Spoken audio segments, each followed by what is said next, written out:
Hello ways, அனைவருக்கும் வணக்கம். நாம் இன்று ஐரோப்பாவில் உள்ள அரபு மற்றும் ஐரோப்பிய கலாச்சாரங்கள் அந்த ஒரு சிறிய அழகான நாட்டிற்கு உங்களை சுற்றுப்பயணத்துக்கு அழைத்து செல்ல போகிறோம். உலகின் சில பிளாக் பாஸ்டர் திரைப்படங்கள் இங்குதான் படமாக்கப்படுகிறது. இந்த நாட்டில் கடலில் இருந்து தண்ணீர் வடிகட்டப்பட்டு வீடுகளுக்கு விநியோகிக்கப்படுகிறது. இங்கு வரி இல்லாததால உலகின் மிகப்பெரிய கோடீஸ்வரர்களில் சிலர் இந்த நாட்டின் குடியுரிமையை பெற்றுள்ளனர். இன்று நாம் மால்டாவுக்கு ஒரு சுற்றுப்பயணம் செல்ல போகிறோம். பாகிஸ்தான் அல்லது இந்தியாவிலிருந்து இந்த நாட்டிற்கு எப்படி பயணம் செய்வது, வேலைக்கு எப்படி விண்ணப்பிப்பது, மால்டா அதன் அதிகாரப்பூர்வ பெயர் மால்டா குடியரசு, கிரேக்க மொழியில தேன் என்று பொருள்படும். இந்த நாட்டின் மொத்த மக்கள் தொகை 5 மில்லியன் பேர். இது மக்கள் தொகையின் அடிப்படையில் உலகின் 173வது இடத்துல உள்ளது. மால்டா என்பது மால்டா, கோசோ மற்றும் கெமினோ ஆகிய 3 தீவுகளை மட்டுமே கொண்ட ஒரு ஐரிஷ் நாடு. இந்த நாட்டின் மொத்த பரப்பளவு வெறும் 316 சதுர கிலோமீட்டர் மட்டுமே. இது ஒரு சிறிய நாடு, ஆனால் மக்கள் மகிழ்ச்சியாக இருக்கிறார்கள். Game of Throne, Troy, Gladiator மற்றும் ஜுராசிக் பார்க் போன்ற பிளாக் பஸ்டர் திரைப்படங்கள் இந்த நாட்டில் படமாக்கப்பட்டது. உலகின் பெரிய நாடுகளுக்கு மத்தியில மக்களை கவரும் அழகை கொண்ட ஒரு நாடு தான் இது. மால்டா கடலால் சூழப்பட்டுள்ளது. இத்தாலி இந்த நாட்டிலிருந்து 284 கிலோமீட்டர் தொலைவிலும், நேசியாவும் லிபியாவும் 333 கிலோமீட்டர் தொலைவில் உள்ளது. இந்த நாட்டின் அதிகாரப்பூர்வ மொழி மால்டீஸ் ஆகும். இது அரபு மொழியை போன்றது. இரண்டாவது அதிகாரப்பூர்வ மொழி ஆங்கிலம். இருப்பினும் 60% அதிகமான மக்கள் இத்தாலி மொழி பேசுகிறார்கள். மால்டாவில் அரபு கலாச்சாரத்துடன் ஐரோப்பிய கலாச்சாரத்தையும் நீங்க காணலாம். முக்கியமாக மால்டாவின் தலைநகரம் வாலெட்டா ஆகும். இது மத்திய தரைக்கடலில் அமைந்துள்ள ஒரு சிறிய தீவு நாடாகும். இந்த நகரம் அதன் வளமான வரலாறு மற்றும் கட்டடக்கலைக்காக யுனெஸ்கோ உலக பாரம்பரிய தலமாக அறிவிக்கப்பட்டுள்ளது. இது ஐரோப்பிய ஒன்றியத்தின் பரப்பளவுல மிகச்சிறிய தலைநகரமாகும். இந்த நகரத்தில் நீங்கள் மிகுந்த போட்டியை காண்பீர்கள். ஒவ்வொருவரும் தங்கள் வேலையில ஒருவர் விஞ்ச நீங்கள் எல்லா இடங்களிலும் மக்கள் வேலை செய்வதை காண்பீர்கள். ஐரோப்பாவில் அமைந்துள்ள மால்டா அதன் அழகால உங்களை பைத்தியமாக்கும் ஒரு நாடு. மால்டா மக்கள் பரந்த மனப்பான்மை கொண்டவர்களாக கருதப்படுகிறார்கள். மேலும் அவர்கள் எந்த விதமான பிரச்சனையையும் பெரிதாக எடுத்துக்கொள்வதில்லை. ஒருவேளை இதனால் தான் அவர்கள் மிகவும் மகிழ்ச்சியாக இருக்கிறார்கள். இங்குள்ள மக்களின் மதம் ரோமன் கத்தோலிக்கம். மால்டா திரைப்பட படப்பிடிப்புகளுக்கு மிகவும் பிரபலமான நகரமாகும். பாலிவுட் தவிர டாக்ஸாப், ஹிந்துஸ்தான் மற்றும் பாலிவுட் திரைப்படங்களும் இந்த நாட்டில் படமாக்கப்பட்டுள்ளது. மால்டாவின் வரலாற்றை பற்றி பேசினா,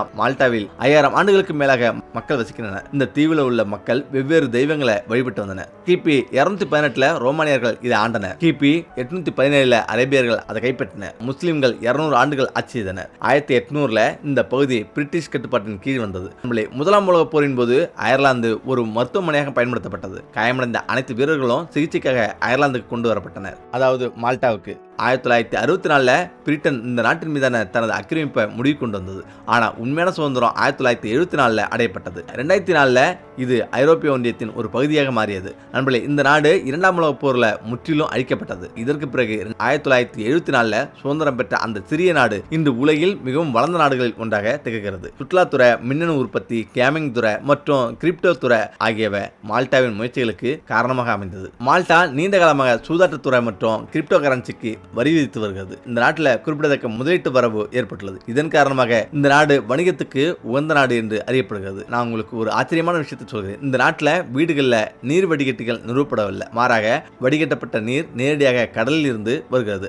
இந்த நோக்கத்துக்காக பெரிய RO ஆலைகள் நிறுவப்பட்டுள்ளது. மால்டாவின் பொருளாதாரம் வேகமாக வளர்ந்து வருவதாக கூறப்படுகிறது. 2ஆம் உலக போரில் இவ்வளவு சிறிய நாட்டின் மீது அதிகபட்சமாக சுமார் 3500 வான்வழி தாக்குதல்கள் நடத்தப்பட்டது. மால்டாவின் முக்கிய பொழுதுபோக்குகள் ஒன்று கார்கள். மால்டாவை வசிக்கும் ஒவ்வொருவருக்கும் சொந்தமாக கார் உள்ளது. மால்டாவின் உணவை பற்றி பேசினா, இந்த நாட்டில் மிகவும் பிரபலமான உணவு தால் பெனிக் ஆகும். இது தவிர மால்டாவில் மால்டா ரொட்டியும் மிகவும் பிரபலமானது. இங்கு எங்கும் கடல் இருப்பதால மீன்களை ஏராளமாக காணலாம். எனவே மால்டா மக்கள் மீன் சாப்பிட மிகவும் விரும்புவார்கள். இது தவிர மால்டா மக்கள் முயலையும் சாப்பிடுகிறார்கள். மால்டாவில் பொதுவாக அருந்தப்படும் பானம் ஆரஞ்சு பானமாகும். இங்குள்ள ஒவ்வொரு உணவகத்திலும் மக்கள் அதை குடிப்பதை காண்பீர்கள். இங்கு பல திருவிழாக்களை காணலாம். ஆனால் மிகப்பெரிய திருவிழாவை பற்றி பேசினா அது ஆகஸ்ட் 15 என்று கொண்டாடப்படுகிறது. சாண்டா மரியா ஆகஸ்ட் 15 என்று கொண்டாடப்படுகிறது. மக்கள் பழைய மற்றும் மோசமான நினைவுகளை அசை போட்டபடி தெருக்களில் கூடுகிறார்கள். ஒருவருக்கு ஆதரவளிப்பதாக உறுதியளிக்கிறார்கள். இந்த கொண்டாட்டம் ஒரு நாள் மட்டுமல்ல, ஒரு வாரம் முழுவதும் நீடிக்கும். நீங்க மால்டாவுக்கு செல்ல திட்டமிட்டா நிச்சயமாக இந்த நிகழ்வில் பங்கேற்கவும். இது தவிர கிளிச் திருவிழா மற்றும் பௌர்ணமி போன்ற திருவிழாக்களும் கொண்டாடப்படுகிறது. இப்போது அதை பற்றி பேசலாம். மால்டாவில் நீங்கள் பார்வையிடக்கூடிய சில இடங்கள் இங்கே உள்ளது. இந்த நகரம் சிறிதாகவும் 8000 மக்கள் தொகை மட்டுமே கொண்டதாகவும் இருக்கலாம். ஆனா இதுவே அதிக சுற்றுலா பயணிகளை பெறும் நகரமாகும். இந்த நகரம் அதன் முழுமையான யுனெஸ்கோ உலக பாரம்பரிய தளத்துக்காக பிரபலமானது. பார்வையிட வேண்டிய இடங்கள்ல செயின்ட் ஜான் கிராண்ட் மாஸ்டரின் அரண்மனை மற்றும் ஆயுதங்கள் மற்றும் தேசிய தொல்லியல் அருங்காட்சியகம் ஆகியவை அடங்கும். இதற்கு பிறகு நாட்டில் கோசோ மற்றும் கோமினோ என மேலும் 2 தீவுகள் உள்ளது. இந்த 2 தீவுகளையும் பார்வையிட்ட பிறகு நீங்கள் இதற்கு முன் ஒருபோதும் பெற்றாத ஒரு தனித்துவமான அனுபவத்தை பெறுவீங்க. கோசோவில் நீங்கள் டைவிங் மற்றும் சில சுவையான உணவு விடுதிகளை காண்பீர்கள். மேலும் சிறப்பு என்னவென்றால் நாட்டில் ஒரே ஒரு விமான நிலையம் மட்டுமே இருப்பதால நீங்கள் 2 தீவுகளையும் படகு மூலம் மட்டுமே அடைய முடியும். கோசோவில் ஒரு கோயில் உள்ளது. அது கிசா பிரமிடுகளை விட பழமையானது என்று கூறப்படுகிறது. இந்த கோயில் வாசல் கேட்டியாட் டெம்பிள் என்று அழைக்கப்படுகிறது. நம்மளே மால்டாவும் சிறந்த சுற்றுலாதலமாக கருதப்படுகிறது. உங்கள் கோடை விடுமுறையை அங்கே கழிக்க விரும்பினா விடுமுறைக்காக மால்டாவுக்கு செல்லுங்க. இங்குள்ள வானிலை மிகவும் அற்புதமானது. நீங்க இந்த நாட்டிற்கு செல்ல நினைச்சா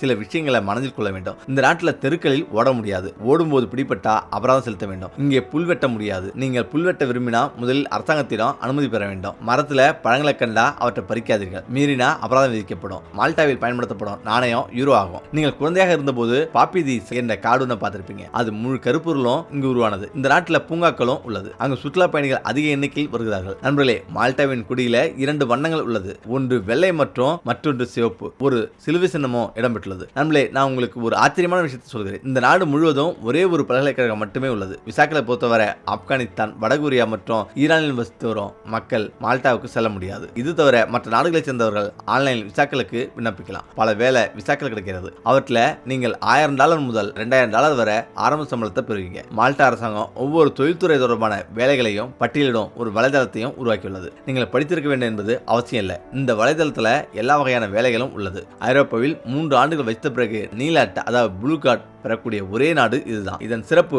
மால்டர் ஐரோப்பிய ஒன்றியத்தின் ஒரு பகுதியாகும். எனவே எந்த ஒரு ஐரோப்பிய நாட்டிற்கும் குடிபெயரலாம். மேலும் அங்கு 5 ஆண்டுகள் வாழ்ந்த பிறகு நீங்கள் நிரந்தர குடியுரிமை பெறலாம். இந்த நாடு நாடோடி விசாவையும் வழங்குகிறது. இந்த விசாவுக்கு ஆன்லைன்ல விண்ணப்பிக்க வேண்டும். தொழிலாளர்களுக்கானது. நீங்கள் மாத சம்பளம் $22,000 மற்றும் 6 மாத வங்கி அறிக்கைகளை காட்ட வேண்டும். அதன் பிறகு நீங்கள் எளிதாக விசா பெறலாம். இந்த இணையதளத்துக்கான இணைப்பை இணையதளத்தில் காணலாம். ரியல் எஸ்டேட் விசாக்கள் மற்றும் வணிக தொடக்க விசாக்களும் உள்ளது. அவை உங்கள் முழு வணிக குழுவுடன் இந்த நாட்டிற்கு குடிபெயர உங்கள் அனுமதிக்கிறது.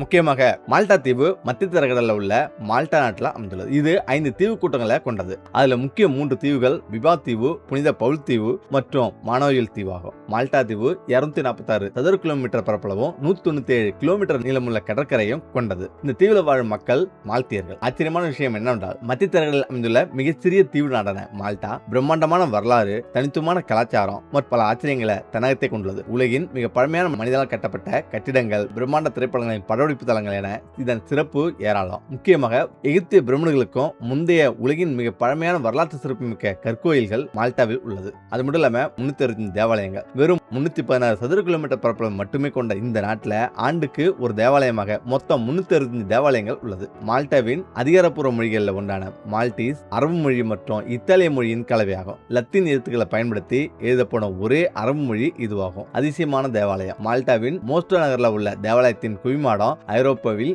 3வது பெரியதாகும். 2ஆம் உலகப் போரின் போது இதன் மீது குண்டு ஒன்று விழுந்தது. ஆனா அது வெடிக்காம தேவாலயத்தை காப்பாற்றியது. கார் இல்லாத தீவு. மால்டாவை சுற்றியுள்ள கோமினோ தீவுல கார்கள் கிடையாது. இது அமைதியான சூழலுக்கும் புகழ்பெற்ற நீலக்குளத்துக்கும் பெயர் பெற்றது. மால்டாவில் ஆறுகளோ அல்லது ஏரிகளோ இல்ல. குடிநீர் மற்றும் விவசாயத்துக்காக மக்கள் மழை நீரையும் கடல் நீரையும் சுத்திகரிக்கும் முறையுமே நம்பியுள்ளனர். கண்களுக்கு தெரியும் படகுகள். மால்டாவின் பாரம்பரிய மீன்பிடி படகுகள் மிகவும் வண்ணமயமாக இருக்கும். அவற்றின் முன்பகுதியில வரையப்படும் கண்கள் கெட்ட சக்தியிலிருந்து மீனவர்களை பாதுகாக்க என்ற நம்பிக்கை இன்னும் தொடர்கிறது. ஓகே, மீண்டும் அடுத்த சந்திப்போம். நன்றி, வணக்கம்.